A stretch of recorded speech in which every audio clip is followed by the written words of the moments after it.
இன்றைய முதல் வாசகம் சாமுவேல் 2ஆம் நூலிலிருந்த வாசகம். அதிகாரம் 24 வசனம் 2 மீண்டும் 9 முதல் 17 முடிய. அந்நாட்களில் தாவீது அரசர் யோவாபையும் அவரோடு இருந்த படைத்தலைவர்களையும் அழைத்து, மக்கள் தொகை என்னவென்று நான் அறிய வேண்டும்.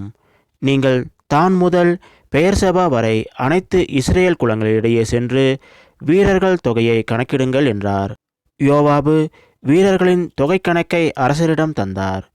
வாளை ஏந்தும் வீரர்கள் 800,000 பேர் இஸ்ரேலிலும் 500,000 பேர் யூதாவிலும் இருந்தனர். வீரர்களின் தொகையை கணக்கெடுத்த பிறகு தாவீது மனம் வருந்தினார். நான் மாபெரும் பாவம் செய்தேன். ஆண்டவரே, அடியானின் குற்றத்தை மன்னித்தருளும். ஏனெனில் நான் பெரும் மதியீனனாய் நடந்து கொண்டேன் என்று தாவீது ஆண்டவரிடம் மன்றாடினார். தாவீது காலையில் எழுந்தார். தாவீதின் திருக்காட்சியாளராகிய இறைவாக்கினர் காதிக்கு ஆண்டவரின் வாக்கு அருளப்பட்டது. நீ சென்று இவ்வாறு ஆண்டவர் கூறுவதாக தாவீதிடம் சொல். நான் உன்மீது 3 தண்டனைகளை குறிப்பிடுகிறேன்.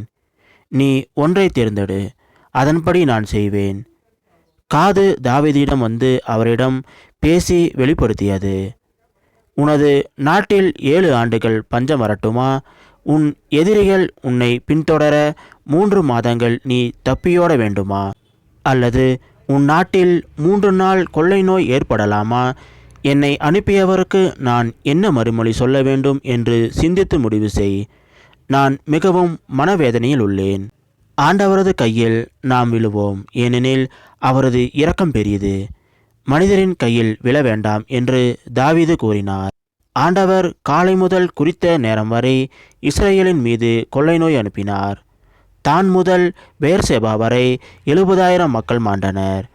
வானதூதர் எருசலேமை அழிப்பதற்காக அதன் மீது தம் கையை ஓங்கினார். ஆண்டவர் அத்தீமையை குறித்து மனமருந்தி மக்களை அழித்து கொண்டிருந்த வானதூதரை நோக்கி, போதும், உன் கையை கீழே போடு என்றார். அப்போது ஆண்டவரின் தூதர் எபுசியன் அரவுனாவின் போரடிக்கும் களத்தருகே இருந்தார்.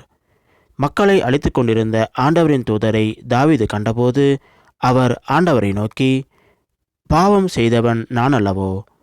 தீச்செயல் புரிந்தவன் நான் அல்லவோ? மந்தை எக்குற்றம் செய்தது?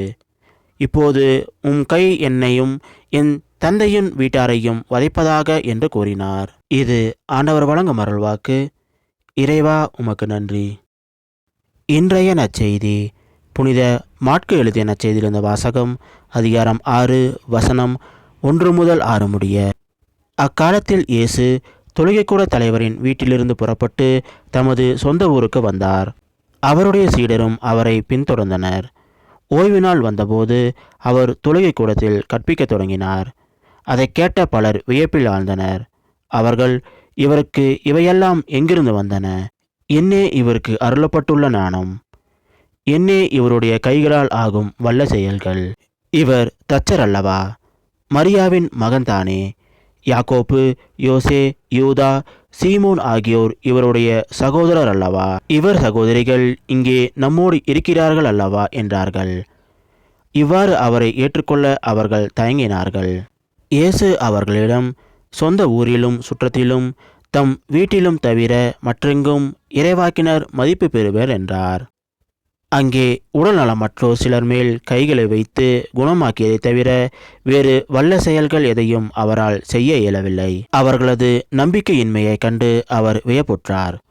அவர் சுற்றிலுமுள்ள ஊர்களுக்கு சென்று கற்பித்து வந்தார். இது கிறிஸ்து வழங்கும் நற்செய்தி. கிறிஸ்துவே உமக்கு புகழ்.